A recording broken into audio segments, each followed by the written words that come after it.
Vamos a continuar con nuestro estudio del Evangelio de San Juan.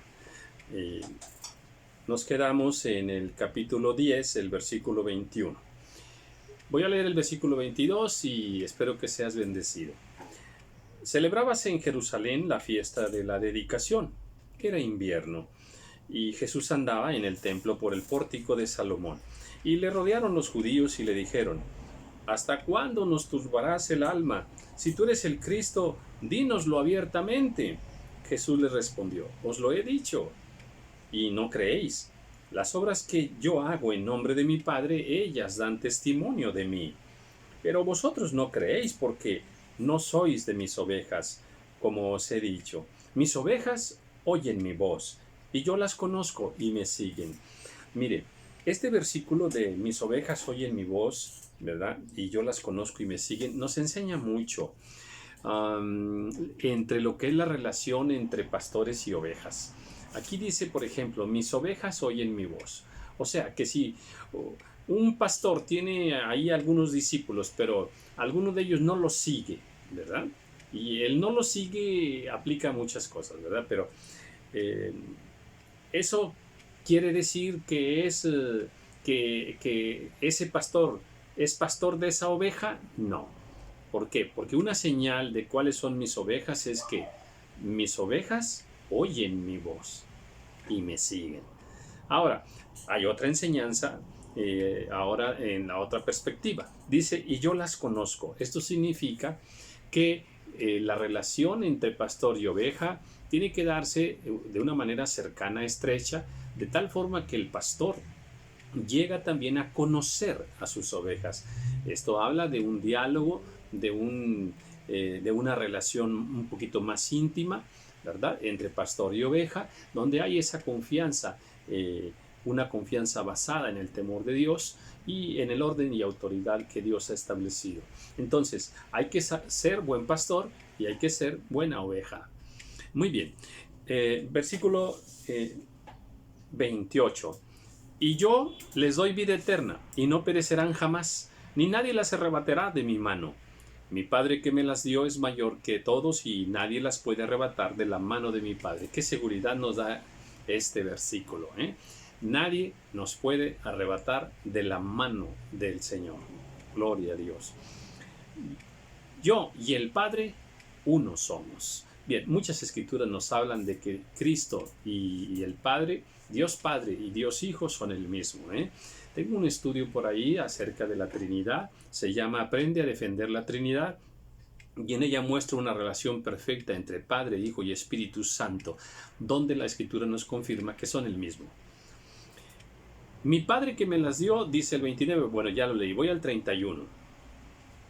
Entonces los judíos volvieron a tomar piedras para apedrearle. Otra vez, ¿eh? ¿Cuántos peligros enfrentó nuestro Señor? Jesús le respondió: muchas buenas obras he mostrado de mi Padre, ¿por cuál de ella me apedreáis? Le respondieron los judíos diciendo: por buena obra no te apedreamos, sino por la blasfemia, porque tú, siendo hombre, te haces Dios. Jesús le respondió: ¿no está escrito en vuestra ley, yo dije, dioses sois? Si llamó dioses a aquellos a quienes vino la palabra de Dios, y la Escritura no puede ser quebrantada, al que el Padre santificó y envió al mundo, vosotros decís, ¿tú blasfemas porque dije, hijo de Dios soy? Bien, bueno, aquí hay algo que yo quiero comentar. Esa pequeña frase que está entre paréntesis que dice, la Escritura no puede ser quebrantada. Sí, tengamos siempre la confianza de que todo lo que está en la palabra del Señor es verdad y no puede ser quebrantado. No hay ciencia contra ello, no hay argumento ninguno válido en contra de las verdades de Dios. La palabra de Dios no puede ser quebrantada. Si no hago las obras de mi Padre, no me creáis, mas si las hago, aunque no me creáis a mí, creed a las obras, para que conozcáis y creáis que el Padre está en mí y yo en el Padre. Procuraron otra vez prenderle, pero él se escapó de sus manos. Bueno, pues ahora el Señor se escapó de otra manera. Y se fue de nuevo al otro lado del Jordán, al lugar donde primero había estado bautizando Juan, y se quedó allí. Y muchos venían a él y decían, Juan, a la verdad, ninguna señal hizo, pero todo lo que Juan dijo de éste era verdad, y muchos creyeron en él allí. Estaba entonces enfermo uno llamado Lázaro de Betania, la aldea de María y de Marta su hermana. María, cuyo hermano Lázaro estaba enfermo, fue la que ungió al Señor con perfume y le enjugó los pies con sus cabellos. Enviaron pues las hermanas para decir a Jesús: Señor, he aquí el que amas está enfermo. Oyéndolo Jesús dijo: esta enfermedad no es para muerte, sino para la gloria de Dios, para que el Hijo de Dios sea glorificado por ella. Bueno, aquí entendemos que había una relación estrecha entre María, Marta, Lázaro y el Señor, ¿verdad? Y bueno, también, ¿qué más dice aquí en el 4?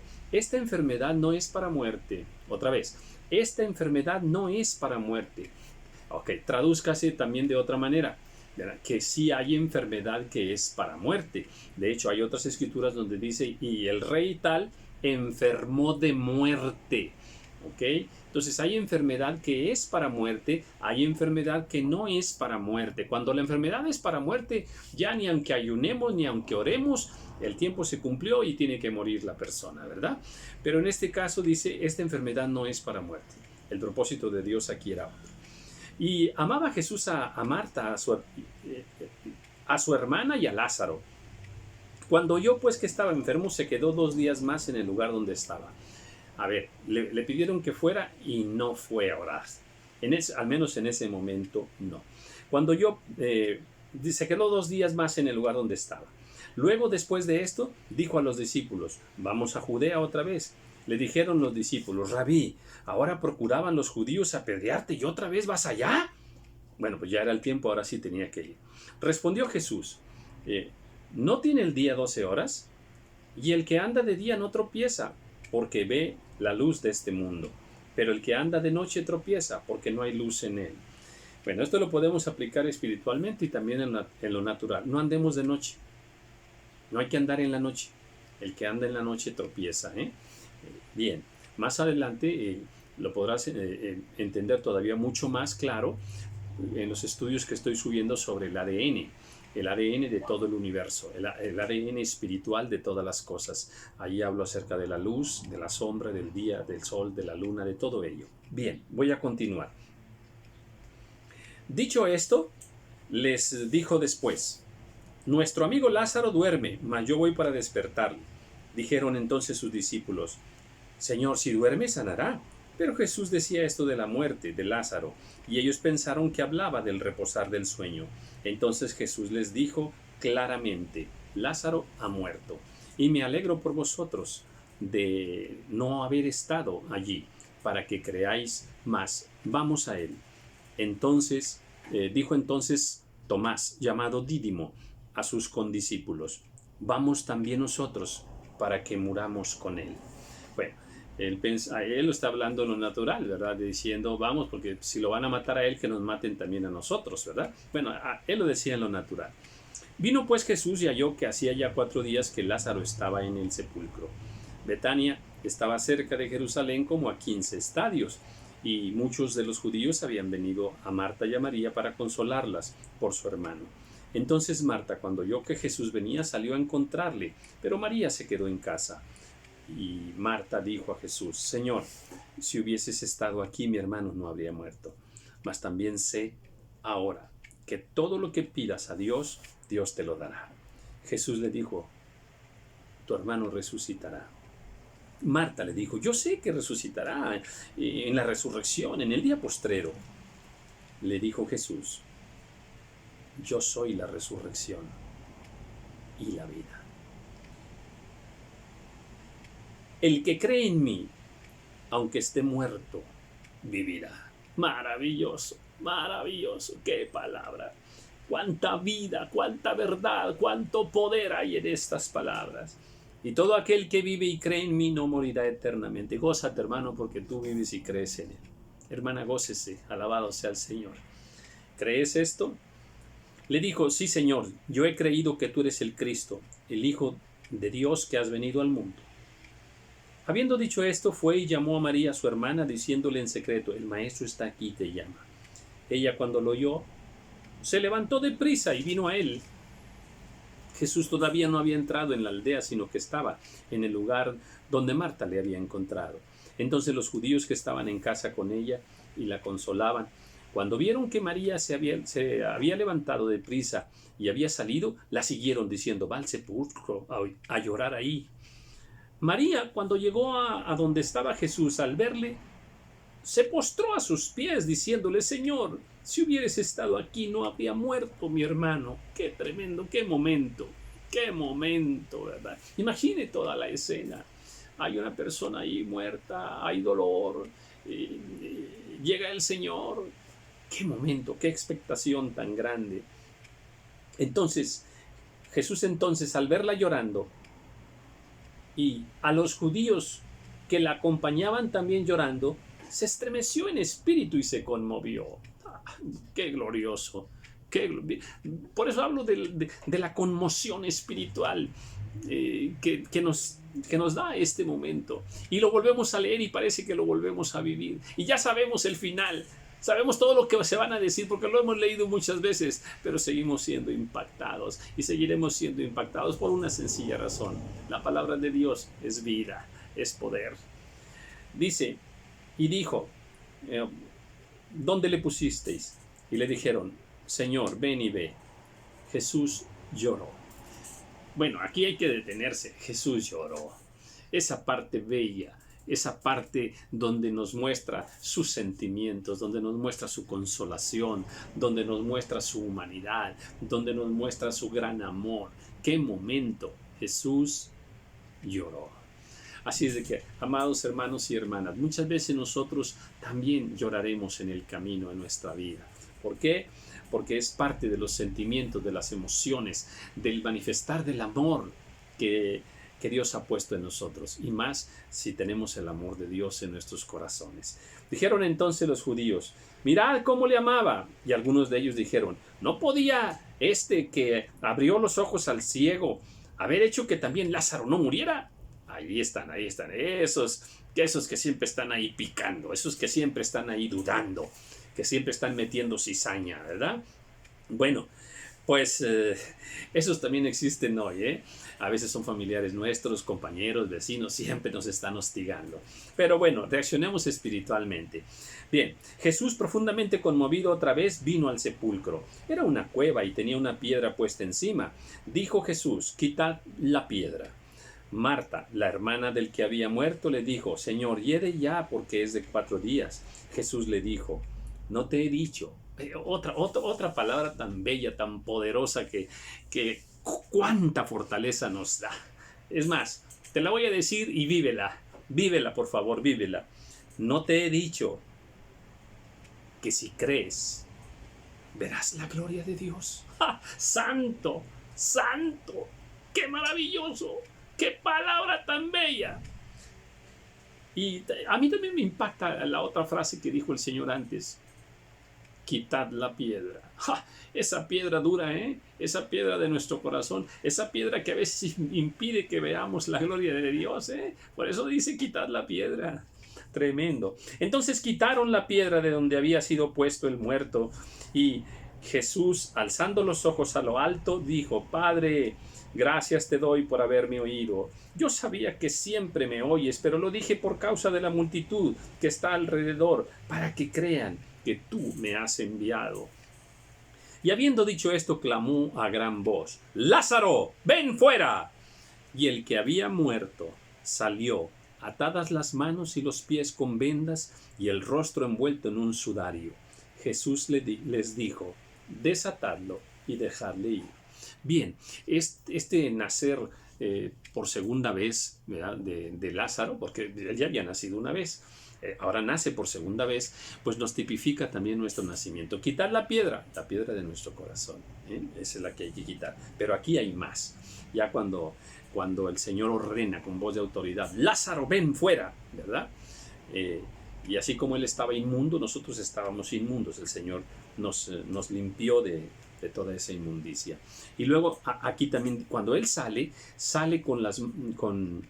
todo atado de las manos y los pies, atado, porque así estábamos nosotros, atados en el mundo. ¿Mm? Y entonces, ¿qué dice el Señor a sus siervos?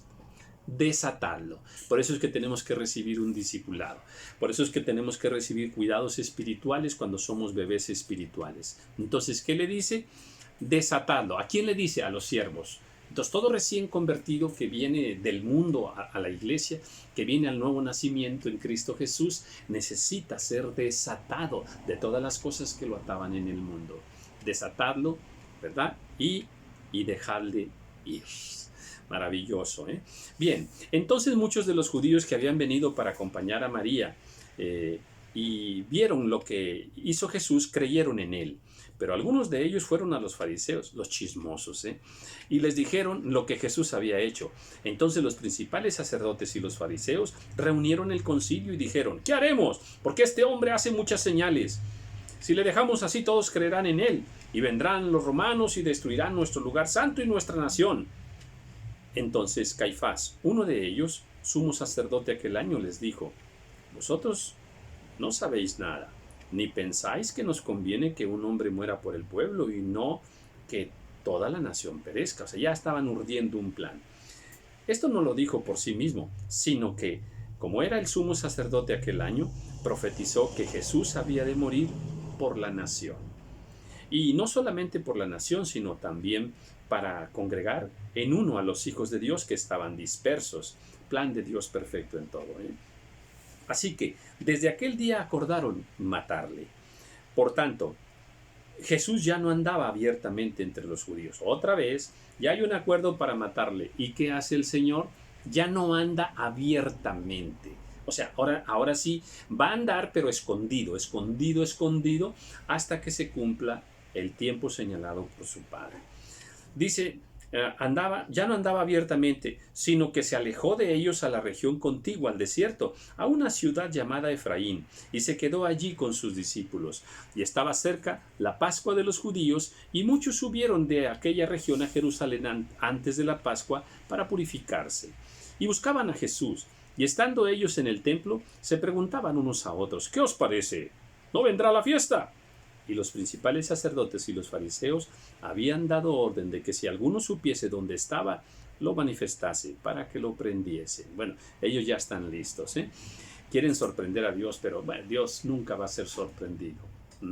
Así es que, confiado, todo lo que se urda por ahí en contra de tu vida, en contra de tu persona, tú ten paz, ten paz.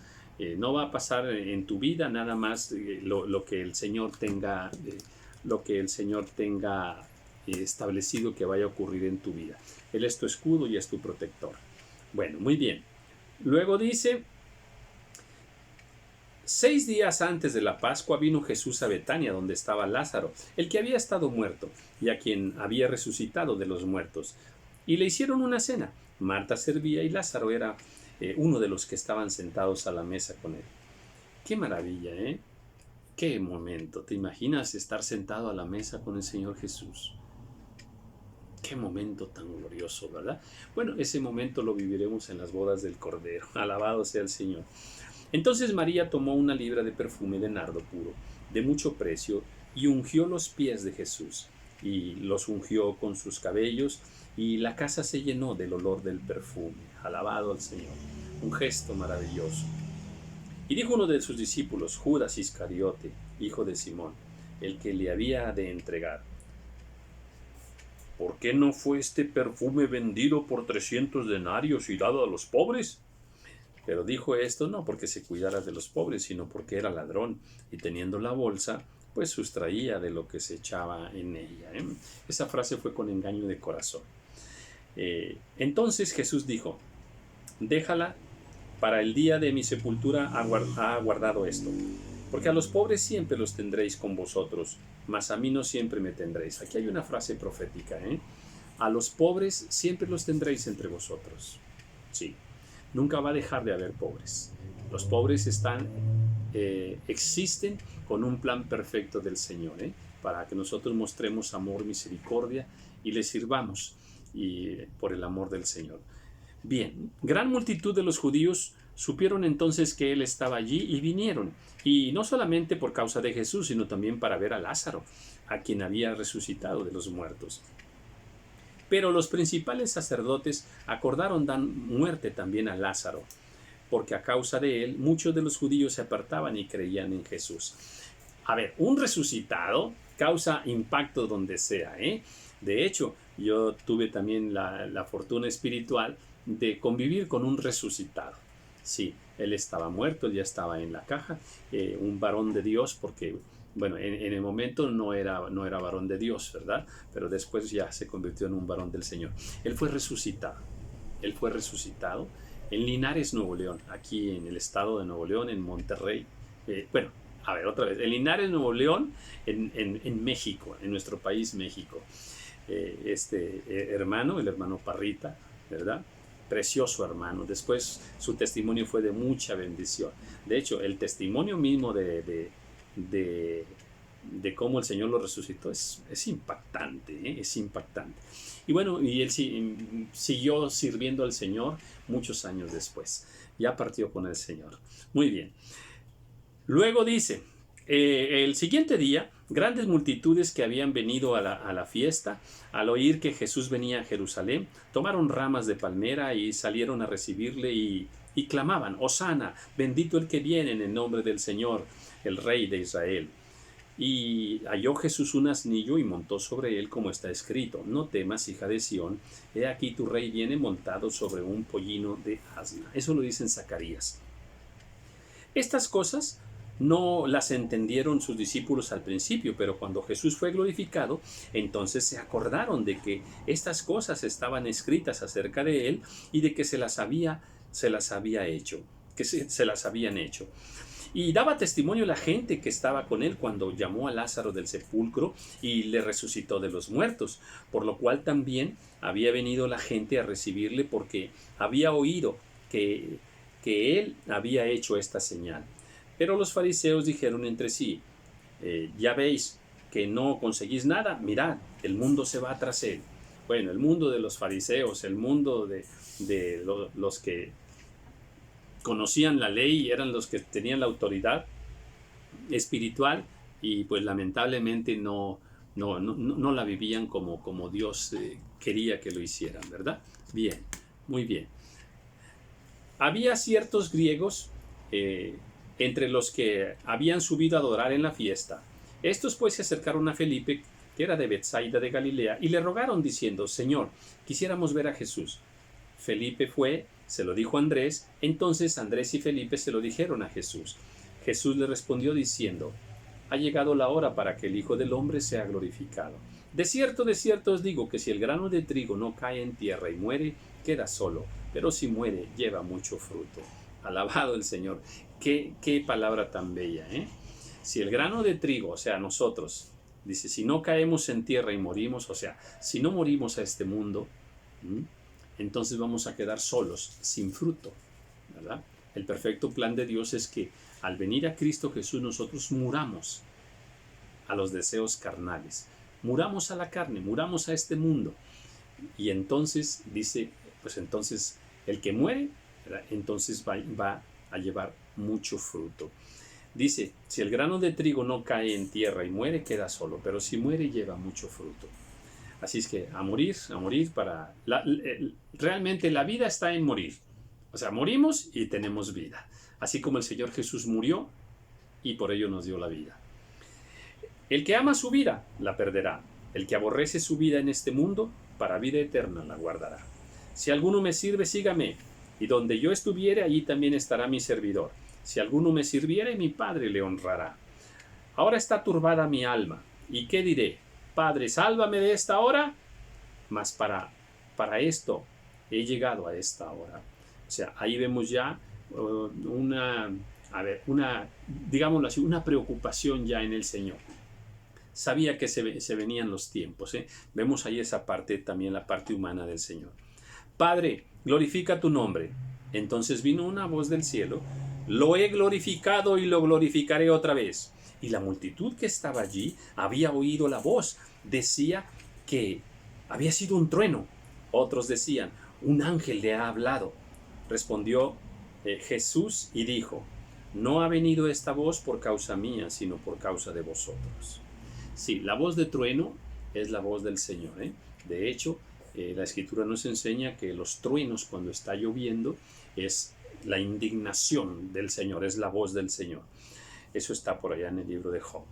Bien, ahora es el juicio de este mundo. Ahora el príncipe de este mundo será echado fuera, y yo, si fuere levantado de la tierra, a todos atraeré a mí mismo. Y decía esto dando a entender de qué muerte iba a morir. Le respondió la gente: nosotros hemos oído de la ley que el Cristo permanece para siempre. ¿Cómo pues dices tú que es necesario que el Hijo del Hombre sea levantado? ¿Quién es este Hijo del Hombre? Entonces Jesús les dijo: aún por un poco está la luz entre vosotros. Andad entre tanto que tenéis luz, para que no os sorprendan las tinieblas, porque el que anda en tinieblas no sabe a dónde va.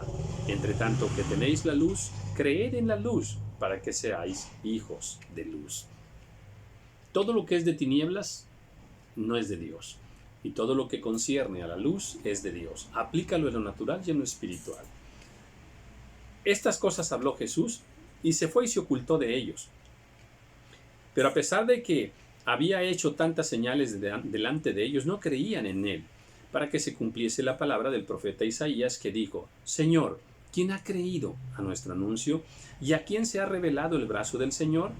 Por esto no podían creer porque también dijo Isaías: cegó los ojos de ellos y endureció su corazón, para que no vean con los ojos y entiendan con el corazón, y se conviertan y yo los sane. Bien, estaba escrito que iba a haber ese endurecimiento, esa ceguera espiritual. Isaías dijo esto cuando vio su gloria y habló acerca de él. Con todo eso, aún de los gobernantes muchos creyeron en él, pero a causa de los fariseos no lo confesaban, para no ser expulsados de la sinagoga. Mire esta escritura, Muchos gobernantes también creyeron en el Señor, pero ellos tenían compromisos políticos, compromisos sociales, compromisos allá en las relaciones de la alta sociedad de ese momento, de tal manera que no se atrevían a confesar al Señor por no perder ciertos privilegios que ellos tenían allí donde ellos vivían. Dice, ¿y por qué no lo hacían? Escuche esto: porque amaban más la gloria de los hombres que la gloria de Dios. A ver, la conversión al Señor también exige que nosotros nos desprendamos de la vanidad humana, de la soberbia humana, de la gloria humana. Es mejor buscar la gloria de Dios.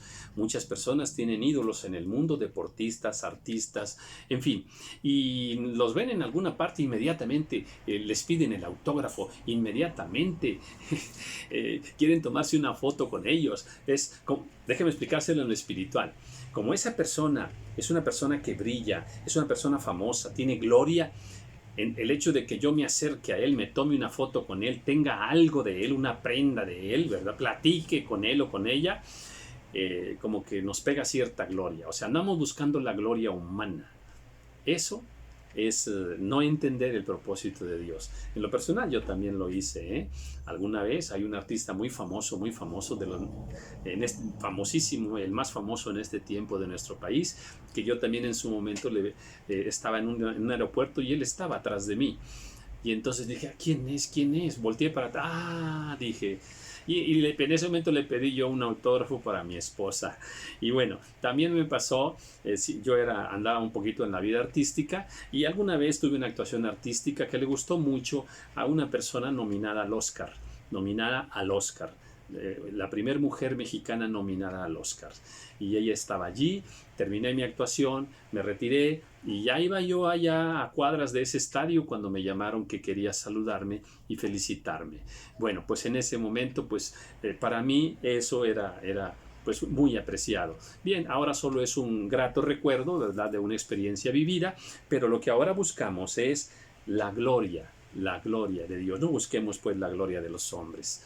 Bien, y bueno, no sé cuánto lleve porque siempre pongo un reloj y ya se paró el reloj, y bueno, normalmente voy contando aquí el tiempo, ahorita ya no sé ni cuánto lleve. Voy a leer un poquito más, nada más unos 5 versículos más, y ahí voy a terminar. Bien, Jesús clamó y dijo: el que cree en mí no cree en mí, sino en el que me envió. Y el que me ve al que me envió. Yo, la luz, he venido al mundo, para que todo aquel que en él cree, para que todo aquel que cree en mí no permanezca en tinieblas. A ver, me quedo con esta frase. Dice, el que me ve, ve al que me envió. Bueno, pues que así sea en tu vida, hermano y hermana. Que el que te vea a ti, allá en tu trabajo, donde tú estás, en la familia, que realmente vea al que nos ha enviado, al Señor Jesús. El que oye mis palabras y no las guarda, yo no le juzgo. Porque no he venido a juzgar al mundo, sino a salvar al mundo. El que me rechaza y no recibe mis palabras, tiene quien le juzgue. La palabra que he hablado, ella le juzgará en el día postrero. Porque yo no he hablado por mi propia cuenta. El Padre que me envió, Él me dio mandamiento de lo que he de decir y de lo que he de hablar. Y sé que su mandamiento es vida eterna. Así pues, lo que yo hablo, lo hablo como el Padre me lo ha dicho. Bien, donde quiera que nosotros estemos, tengamos palabras de vida. Hablemos lo que el Padre nos ha dicho. Hablemos palabra de Dios. Dios te bendiga y seguiremos adelante con este estudio.